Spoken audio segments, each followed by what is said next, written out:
Dude, where's my Seeker? This is the ongoing tale of a bunch of guardsmen who got drafted into the Inquisition after their regiment was reduced to a mere 37 men by a combination of orcs, heretics, more orcs, tyrannids, and of course, their own leadership.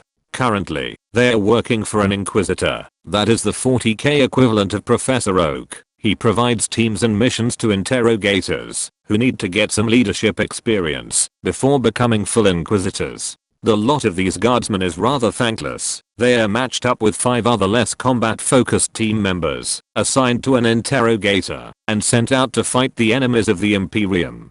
Our story starts with Nubby and Twitch vainly trying to open up the locked exit to the shuttle after being told that their new squad contained 3 Seekers in addition to an assassin, tech priest, and the interrogator himself. Sarge is screaming internally as he remembers that the last Seekers he worked with accidentally summoned a bloodstorm and turned into a demon host the second they tried to do anything. Doc is captivated by the sight of a fat little man-child chewing on a seat's headrest. Heavy has decided that this is all above his pay grade and is making himself comfortable by lying across a row of seats. The interrogator explains that the team is on its way to find out why our planet has not been supplying Seekers to the black ships. One of the Seekers asks Sarge to stop screaming. It's making it hard to think. The all guardsman party and dude, where's my Seeker? Current psychic phenomena count. 0. Current perils of the warp count. 0. So no shit, there we were, stuck on a small ship with 3 Seekers, on our way to perform a top to bottom search of an entire planet, all for the sole purpose of finding more Seekers. We did not have high hopes for this mission. Hell, some of us had serious concerns about whether we'd even still be sane when we got there. The journey itself wasn't so bad. Instead of being guests on a Navy vessel, our interrogator actually had his own small ship. Sure, almost all the space was taken up by our interrogator's huge ass cogitator array, but at least we didn't have any Navy ratings trying to take our weapons away, or bitching at us for setting tripwire traps in the corridors. The problem was the people we had to make the journey with. We didn't like any of the Seekers. One was a smarmy tool, who spent far too much time talking and making himself look pretty. Then there was the weird creep, who constantly scanned everyone's thoughts and ratted to the boss. And finally, there was this psychotic man-child who would occasionally throw telekinetic temper tantrums. We called them Face, Snitch, and Nutjob respectively. Compared to these guys, the snooty social assassin chick and the incredibly antisocial tech priest weren't that bad. The interrogator was infinitely worse. Our interrogator was a depth path and apparently some sort of data wizard. It took an entire ship just to carry all of his cogitators, and he loved those machines like they were his children. Unfortunately, the bastard wasn't a complete shut-in. Instead of staying in the dark with his cogitators, he constantly held meetings and forced us all to attend. Not a day would go by without him calling us together to update everyone on what little clues he'd found, or check up on how we were preparing for the mission, or lecture us on proper inquisitorial behavior. It was horrible. On our previous mission we happily ignored everyone else on our team, while they happily did likewise. This time, we had an interrogator who had never used a gun in anger giving us unwanted advice about combat drill, kit loadout, regulatory compliance, and freaking etiquette. This was all done in a tone of smug benevolence. He understood that we were just dim-witted manual laborers and couldn't be blamed for not being as smart as he was. That's why it was his duty to do all the hard thinking for us. The cherry on top of this was Snitch, who would report what we were thinking to the boss. Every time those lectures filled us with murderous rage, the little weasel would go and tell on us. Then we'd get a second lecture on proper attitude towards authority. God Emperor, we hated him. Eventually we arrived at the planet which had earned the Inquisition's attention by providing the black ships with nothing but pathetically weak Seekers completely unsuited for any use whatsoever. There were probably dogs out there with more psychic talent than the strongest Seekers sent to the ships, but when the black ships had scanned the planet there were no unsanctioned Seekers running around, so they took the pathetic tithe and left. Now we were here to find out where all the Seekers that should have been on a planet of this size had gone. The gist of all the little briefings we suffered through was that a disappearance on this scale meant that we were either dealing with corruption in the government, a massive cult, some kind of Seeker-eating demon, or elder. This meant that unless proven otherwise, we had to assume that everyone was in on it, so until the interrogator got some sort of evidence we wouldn't have any outside support. The posh assassin chick and Face did all the social legwork. They would circumspectly shake people down for information, while we loomed in the background, or preferably down the street at a cheap diner. Apparently they were very good at it, since everyone aside from us thought they were absolutely delightful to be around. At the end of each day they would transcribe everything they found, and beam it up for the interrogator to process. The other information gathering team involved the tech priest and snitch hanging around in the equivalent of an unmarked van. They spent all day driving around hacking wireless networks, scanning people's thoughts, and dumping all the information back to the boss in orbit. We got to drive the van and fetch snacks. We didn't all get to leave the ship. One or two of us were always stuck at base, since it was apparently our job to babysit the nut job seeker. It really was babysitting too, cause we'd have to clean up the messes he made, get food for him, calm him down when he threw a fit, and entertain him when he got bored and started pulling rivets out of the walls with his brain. Poor Doc got that job more than anyone else. He just wasn't very good at saying no. Aside from that though, it was an improvement over the trip out there. We were occasionally able to get away from our teammates, and whoever was backing up the social team got to visit some pretty high class parties. It was always a nice opportunity to snag some good food and, in Nubby's case, pocket the silverware. After a while, the interrogator called us together and informed us of his brilliant deductions and masterful analysis. These involved money trails, newfound political power, falsified ship manifests, and other stuff we didn't really care about. It all boiled down to, someone in the government is selling the Seekers off planet. Once our interrogator was done explaining his genius, he had everyone but himself rebased to a few floors of apartments, located in one of the largest cities on the planet. After the team was settled in, he sent us out to take some long, hard looks at a bunch of the nearby banks. We enjoyed being away from him and his constant meetings, and quickly turned the building into a proper guard barracks. Which is to say, that Twitch wired the place up with dozens of traps. Nubby started fencing stolen goods out of the garage, and the rest of us built a set of barricades between us and the outside world, as well as between us and the rest of our damned team. It felt good to be home. Before long, word came down that the interrogator had identified the operations banker and the whole ground team was sent off to get some answers out of him. So while Heavy hung out in the van with the socially unacceptable members of the team and ignored the ugly little man prodding his brain and demanding candy, the rest of us infiltrated the bank. That is to say, we put on suits, which succeeded in making us look exactly like guardsmen in suits, and marched behind Face and the assassin into one of the planet's largest banks. There was a little bit of trouble getting through security, which was entirely our fault. All of us had kept our las rifles underneath our suits, and Twitch was still carrying a few det packs. We weren't very good at disguises. Luckily, between Face doing some sicker stuff and the tech priest's hack van messing with the security systems, we got in fine. After we were past security, Face and the assassin greased a few palms and screwed with a few minds. Before long, we all sat down to a nice discussion and tea time with the banker. Well, they sat. Us guardsmen stood around and looked ominous. Various falsified credentials were shown, psychic tricks were used, and a discreet uplink was attached to a cogitator. Then everyone left happy and healthy. We decided to exit via the back way so as not to trouble security again, and also because Nubby had wheeled out the tea trolley when we left. The boss and the rest were pretty excited about what was found on the banker's cogitator. The next few days were spent in relative peace, while the interrogator worked with the rest of the team to map out a web of corruption and bribery. This lasted right up until Snitch called us one evening and said a large group of hitmen was moving through the empty floor below us. We were locked and loaded within seconds and started laying fire into the hitmen from multiple sides before they even hit the edge of the perimeter. We had good cover, good firing lines, knowledge of local terrain, superior weaponry, much better training, and the element of surprise.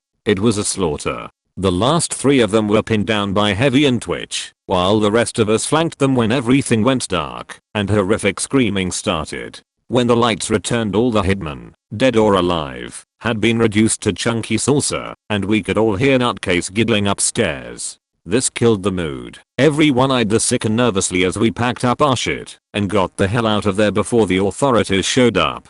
We elected to exit via the garages in a cargo truck, while the rest of the team used the shuttle on the roof. None of us wanted to be anywhere near the Sikas after that show. Also, Nubby and Twitch didn't want to leave anything behind. Psychic phenomena count. 1. Perils of the warp count. 0.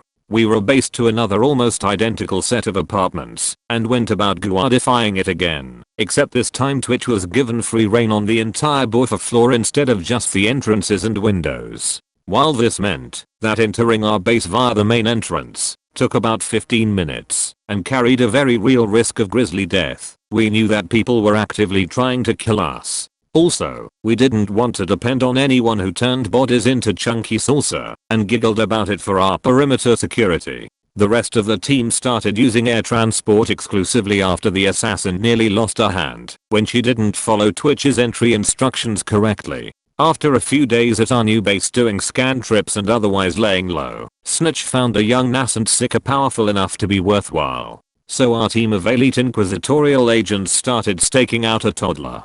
Our unmarked vans followed the kid day and night, from his hab, to the daycare, to the playground, and everywhere else you might take a toddler. Imagine 5 heavily armed men all clustered around a screen watching a kid being pushed on a swing, while behind them an undeniably creepy bugger relays what everyone in the playground is currently thinking, and a psychotic man-child picks his nose and mutters to himself. Eventually our weird stakeout paid off. A bunch of suits showed up and grabbed the kid and his mother. So no shit, there we were, 5 guardsmen and 2 Sikas in the middle of a playground chasing a bunch of G-men carrying a struggling woman and a small child. The woman and child were screaming, the G-men were calling for backup, our Sikas were yelling about one of the G-men being a blunter, and while we all had our guns out none of us wanted to open fire in the middle of a playground. We were gaining on them. Being a sprinter is a survival trait in any guardsman, but right as we reached them one of them slapped a button on their chest and another one of them started to float into the air as the surrounding area was covered with frost.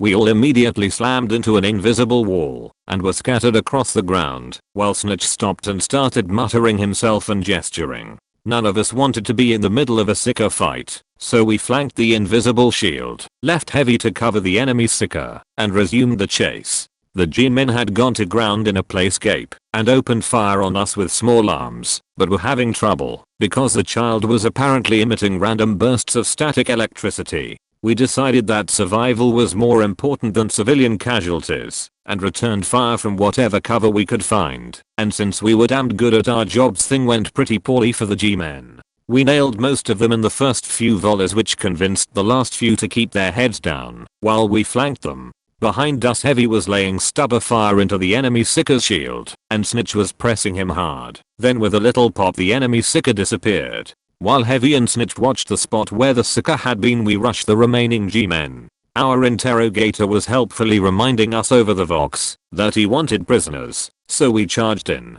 to beat the shit out of the last few survivors. Unfortunately at this point their backup arrived in the form of an unmarked government flyer, which immediately began to lay down some serious suppressive fire. This was higher stakes than we were ready for, so we bugged the hell out while the remaining G-men piled in with the kid and his mother. The flyer wasn't done with us though. As soon as its doors were closed, it lifted off and got ready to do a strafing run. We hit the dirt and dodged the first pass like true guardsmen, while behind us the enemy Sika had reappeared with another pop and the fight resumed. This time the fight was over in seconds. The nutjob had finally caught his fat ass up with us, and with a little sklorp the enemy Sika turned inside out. They're done with. Both the Sikas and Heavy turned their attention to the flyer, which decided that it was time to cut its losses and got the hell out of there. As we got back up out of cover, the interrogator called us to tell us that the assassin and Face had successfully tagged the flyer with the tracer, and the tech priest would shortly be picking us up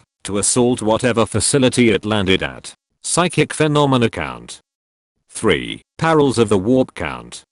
1. Apparently some minor detail about the G-men or the flyer finally gave the interrogator the evidence he needed to safely call in official support. After he was done bitching at us for not capturing anyone, or stopping the flyer, or whatever else we did wrong, Our interrogator told us a squad or two of our bites would be assisting us. Nubby was understandably nervous about being around what were nominally law enforcement officers, and none of us were happy when the interrogator explained that he was only bringing in the Arbites because he thought we were incompetent, but overall this news was well received by us guardsmen. More bodies between us, and incoming fire is always welcome, doubly so if they had heavy armor and good fire discipline. The facility we landed at was large, grim, and obviously a shuttle port. Therefore our job in this raid was to capture any available information about where the shuttles would be going. So while two squads of Arbites had fun clearing the place room by room with judicious use of shotguns and shock malls, we kept a secure perimeter around the rest of our team as they uplinked cogitators and mind-scanned people. Aside from a few runners and idiots too dumb to surrender, we didn't have any excitement until one of the Arbite squads found the Seeker holding area. As the Arbites closed in, one of the G-men apparently decided that the situation was unsalvageable and released the Seekers. Under the cover of a dozen psychically gifted children freaking the hell out, they punched through the Arbite squad and headed right towards us, or more likely the flyer we were examining. We opened fire as the heavily armed G-men entered the hangar and had them pinned in the hallway until Sergeant Heavy's cover got blown apart by a fireball. Once again we found ourselves caught in a Seeker duel. It was 3-on-3, and this time, Nutjob wasn't curb stomping them.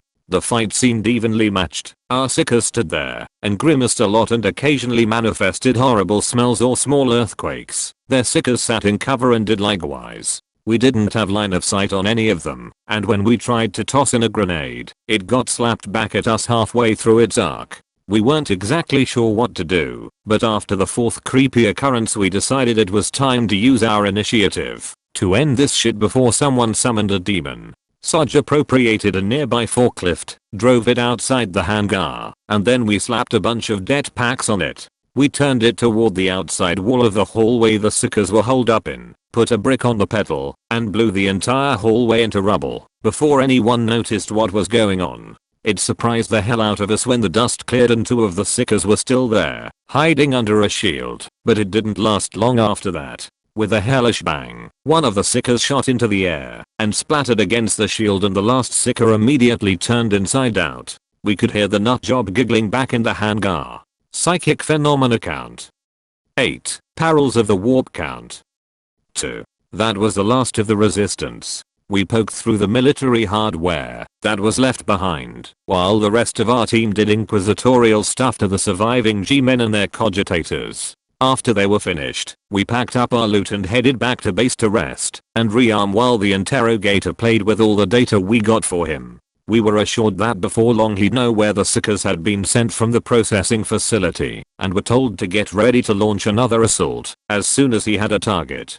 Being guardsmen, we knew that the best way to prepare for an assault is to eat a good meal and catch as much sleep as possible. So as soon as our kits were prepped we all hit the sack while the rest of the team watched the perimeter. This meant that we were all deep asleep, with the exception of Twitch, who merely dozed with his last gun pointed at the door and the safety off. When a second assassination team got through our outer perimeter, the enemy must have seen the remains of their last team and decided that the Seekers were the primary threat, because this team had at least one untouchable with it. Unfortunately for them, untouchables don't do anything to stop booby traps. The whole team had slowly cleared a small path across the floor that Twitch had trapped and reached the big expensive security door that led to our makeshift barracks. They formed up behind their best infiltrator and got ready to storm the place as soon as he hacked the door controls. Then the door opened, and they had exactly 0.25 seconds to express surprise that anyone would tape several short fuse grenades to the inside of a top-of-the-line security door.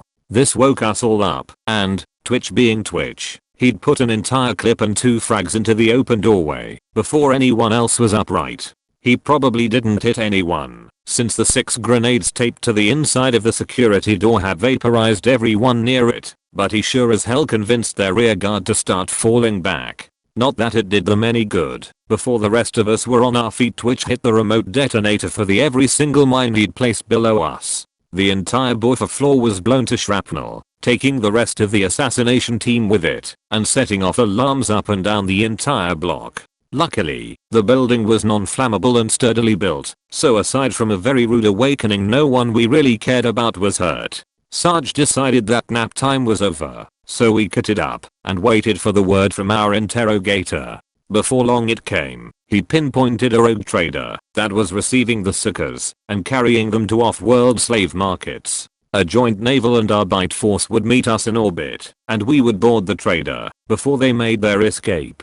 Our primary objective was to capture the senior crew members and find their contact within the local government. Secondary objectives included retrieving any suckers currently on the ship, capturing the navigational and financial logs, and not blowing the ship up like you blow up our base. Are all guardsmen this incompetent? So no shit, there we were, on a naval boarding shuttle, on our way to capture a rogue trader and his retinue from a ship filled with captive suckers. We were not exactly enthusiastic about our odds of survival. Rogue traders have a reputation for being, or at least employing, very scary people.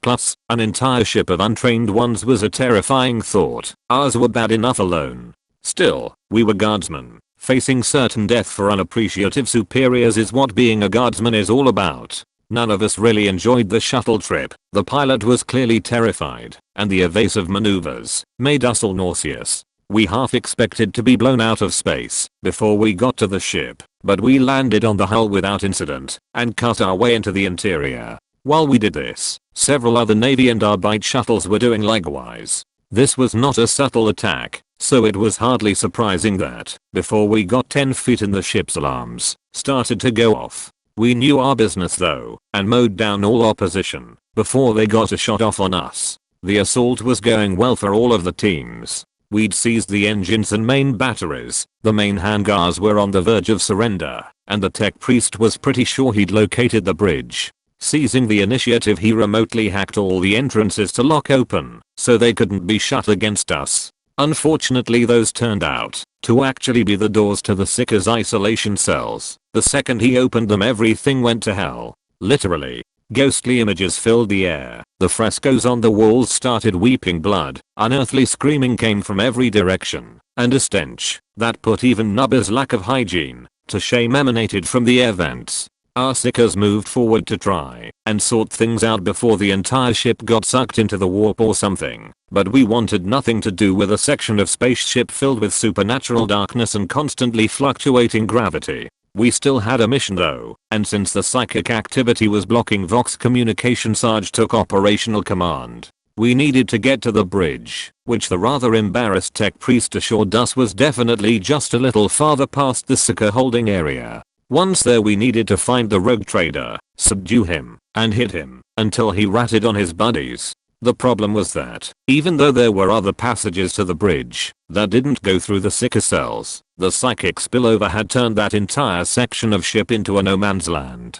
Just walking in there would be suicide, but Sarge figured that there was a safe way to cross the hellscape if we only could find the right people. Sarge was pretty sure that any ship carrying a bunch of unhappy Seekers would have at least one untouchable on board, just in case something like this happened. All we needed to do was find out where they were and convince them to take a walk with us. So we had our tech priest do a quick scan to find out if any areas nearby weren't experiencing paranormal activity, then went to go knock on some doors. Sure enough, we found two untouchables hanging out in a cabin speculating on what all the fuss was about. One of them tried to make a fight of it and got shot for his trouble, but the other understood that in times like this, all men need to come together and serve the emperor. So we cocooned him in duct tape, threw him over Heather's shoulder, and set off for the bridge. The walk was really quite pleasant, as long as you ignored the dents, stains, puddles, and complete absence of any living creature. We waltzed right up to the bridge without any opposition, and found it locked down tighter than a sororitas convent when the guard was in town on leave. While the locked doors might have posed a problem for some of the other boarding groups, Nubby had helpfully attained several of the cutting tools that the shuttle crew had used to open up the outer hull. So with the tech priest's help, we found a section of wall which was much thinner than the blast door, and started cutting our way in. Sadly, even with a breaching charge to help with the final step, a lascutter is not quick or subtle. All we found in the bridge, after we flashbanged the shit out of it and stormed in, was a bunch of empty seats and a locked door labeled escape pods. We use the ship's vox to contact the boss and explain the situation. After he was done bitching at us, especially the poor tech priest, he decided that given our lack of success he would track the trader's escape pod instead of just blowing it out of the sky. We were to go get our damned sickers back and get ready to raid wherever the trader finally went aground. So with our duct taped and touchable in tow, we went back into the psychic no man's land and started sorting shit out. The DTU really trivialized everything. It was just a matter of walking up to the sickers, having Doc trank them, then tossing them on the pallet Heavy was pushing. Occasionally we'd run into a minor demon, or crazed crew member, or obvious demon host, but between the DTU and a liberal dose of last fire nothing posed a real threat. We eventually collected all the surviving sickers, a few of them were inside out, freaking nut job, and found our 3 sickers a little worse for wear, but ready to go after the rogue trader as soon as we knew where he was going. Psychic phenomena count. 23. Perils of the warp count. 5. The pallet full of sedated sickers was turned over to the Arbites along with the DTU. We were sad to see him go. He was like a big sticky teddy bear that kept us all safe and happy, but he had to stay with sickers, so we handed him over to the Arbites and headed for the shuttle. The interrogator voxed us with directions to pick up the assassin, who had spent the whole mission getting her nails done or something, and report to an Arbite precinct near some big government mansion. Our interrogator had used his incredible skills and brilliant mind to track the rogue trader here, and oh so cleverly pinned Secretary such and such as the mastermind of this whole mess. Our job was to quietly go in and capture the Secretary and the rogue trader so they could be used by the Inquisition to sort all this out without causing a massive scandal or minor war. So while the Arbites put up a very discreet perimeter and the tech priest worked with some local engineers to quietly shut down the mansion's communications, the rest of our team planned our infiltration.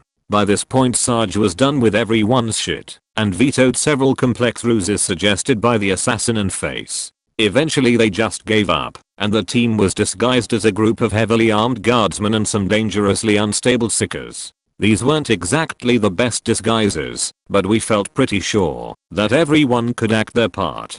Grumbling about obstinate guardsmen and stupid plans, the rest of the team dressed themselves up as officers and good old-fashioned sanctioned sickers. For our part we tacked on the insignia of a local regiment and caught some sleep while the rest got their costumes in order. When everyone was dressed up we walked right through the mansion's security pretending to be a local general dropping off some extra protection for his good friend the Secretary. The poor sod was out of his mind with panic. He was calling in every favor he had to fortify his mansion and we fit right in with all the others. Our credentials weren't even checked. As soon as we claimed to be reinforcement we were waved past security and let inside.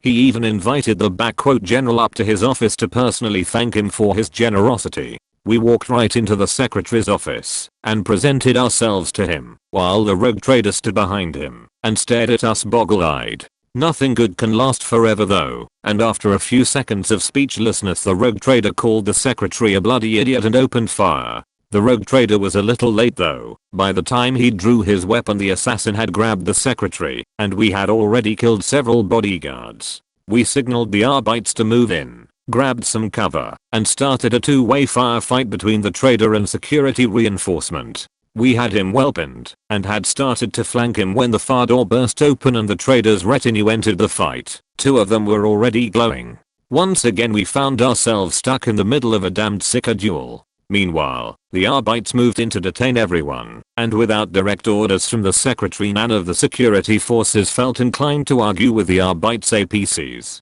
Back inside, Heavy was mowing down reinforcement with his stubber, Twitch was nailing anyone who left cover, and the rest of us were steadily advancing on the trader and his sickers. Surprisingly, the 2 enemy sickers were holding off all 3 of ours, and aside from a few phenomena neither side appeared to actually be doing anything. Eventually our slow advance got us a good shot on the trader and his retinue, pushing the sickers to try something desperate. Face collapsed, but one of the trader's sickers burst into flame, taking a pair of retainers with him. In response, Nutjob and Snitch doubled down on the last sicker, until suddenly Nutjob fell to the ground screaming, and one of the last retainers did likewise. Suddenly the retainer got to his feet, and tackled the last enemy sicker to the ground, and started beating the shit out of him while giggling. While we all watched this, Nutjob got to his feet, drew his sidearm and shot Heavy in the back of the head. A second shot was fired at Twitch, but a quick dodge saved him.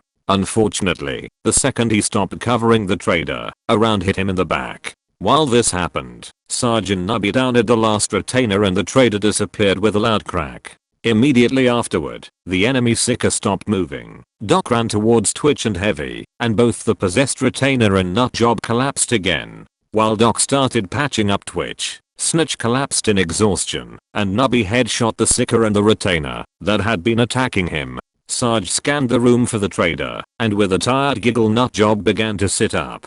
Immediately the injured Twitch drew his sidearm and emptied an entire clip into the little bastard. No one commented on this. Sergeant Nubby slowly approached the door to the bathroom, attached to the office. Right as they reached it, a voice from inside announced, "I would like to surrender to the Inquisition and put myself and my ship at their disposal in this current investigation." Both Sergeant Nubby ignored this and started prepping a breaching charge. Before they finished, they heard the assassin, who had been hiding with the secretary behind a filing cabinet, calm the interrogator and tell him that the target had been captured and the trader was surrendering. The interrogator ordered Sarge to accept the gentleman's surrender and escort him to the shuttle. With a weary sigh, Sarge removed the charge and relayed the message. After a few seconds, the rogue trader opened the door and smugly declared, "I knew we could work together. This was such a tragic misunderstanding," whereupon Nubby yelled, "He's got a gun," and Sarge blew his head off. The interrogator was not happy. That was the end of our part of the investigation.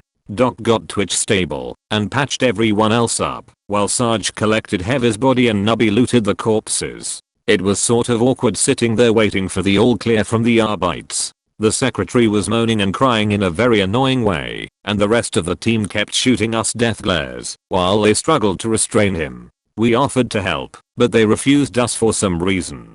The mood was not improved by Nubby making some truly horrific noises as he tried to pry something out of the trader's corpse. In the end, he had to borrow Doc's bonasaw. Eventually the Arbites finished clearing the mansion and a team escorted us back to their precinct. A flyer came and picked up the secretary along with the assassin, Snitch, and Face, and hauled them off to some secure facility somewhere. We weren't told anything. We were definitely on the interrogator's shit list. Final psychic phenomena count.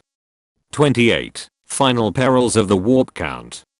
7. We hung out with the Arbites for a few hours and they were nice enough to give us some food and help sew Twitch up while we waited. After a while, shuttle came for us, as well as, to our surprise, the tech priest. It took us to the interrogator's ship. The ride up was pretty somber. Heavy was dead. Both his and Nutjob's corpses were in the hold, and we knew the interrogator was furious with us. Not even Nubby's jokes about the selling price of second-hand gold teeth or his reenactment of the rogue trader's death could cheer us up. When we got back to the ship, we were treated to a long lecture about how our incompetence had ruined the interrogator's carefully laid plans. We were told how Sarge's disobedience had removed a vitally useful source of information, how our poor decision making had killed a valuable teammate, and how the tech priest's mistake on the ship had jeopardized the entire mission. He also made several remarks about our general behavior, attitude, hygiene, and education, then finally pointed out that, if only we had acted as professionally as the rest of the team, Heavy would still be alive.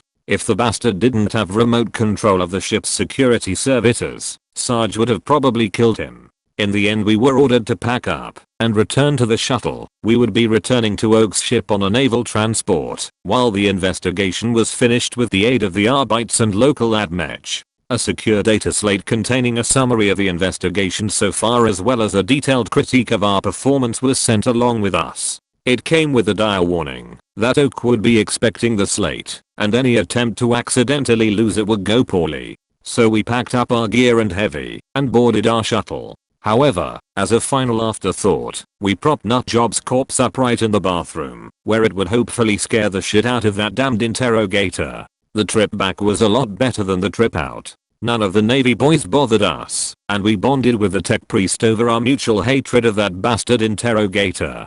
So aside from Sarge's usual drills, we mostly just lounged around and came up with ideas for how to change the report after the tech priest finished hacking the secure data slate. Very few pieces of technology can resist a tech priest with a month of travel time on his hands. Before the trip was even half done, he had it cracked open and ready for a little judicious editing. There was a strong sentiment to wipe the whole thing and replace it with a picture of a butt and a note that said blah blah blah, I'm a gigantic tool blah blah blah, but cooler heads prevailed. We simply removed all negative references to ourselves from the report and rewrote the disciplinary note to simply say that we were no longer needed and were being released back to Oak. As an afterthought, we went through the entire report and dialed the interrogator's self-praise up to 11. We hoped it would help him come off as a complete tool to anyone who read the report. Eventually we arrived back at Professor Oak's giant spacifering inquisitorial school, which was currently orbiting some random agree world. We dropped off the data slate, got debriefed, and went to go find our fellow guardsmen. Sure enough, there were a few of them holding down the little section of the ship that we had claimed back when we arrived. We got together, shared some stories, and planned a suitable funeral for Heavy. We called up the tech priest and found our other Cogbra still hanging out in engineering, so we invited them both down to the planet with us. Then we got Heavy out of storage, requisitioned a shuttle, and headed down to the Agree world to give him a proper send-off. In the morning the Cogbras helpfully hauled all of our hungover asses back onto the shuttle and got us back aboard before anyone noticed we had left. That done with, we settled in for a few well-deserved weeks of R&R. On some days, a squad would come back with tales of success or failure and occasionally missing a few men. Other days, a runner would come down and a squad would head out, or a new one would be pieced together. Eventually, the squad's R&R time ran out, so we packed our bags and waited for the runner to come for us. The runner didn't come though. Instead, one day as we lounged in our makeshift barracks, a tall man ducked into the room. He wore dress greens and positively reeked of officer. In a chipper voice he greeted us and invited our squad and that strapping young fellow with the sword to join him on a little expedition. He said he was going into a combat zone and thought that we'd enjoy a chance to get back into action and solve a few little military problems that are right up our alley. What? So with a weary sigh, we gathered up the one man in the regiment dumb enough to prefer a sword over a good old-fashioned las gun and followed on you interrogator to the shuttle. Thanks for watching. Subscribe, you be whole. RIP Heavy.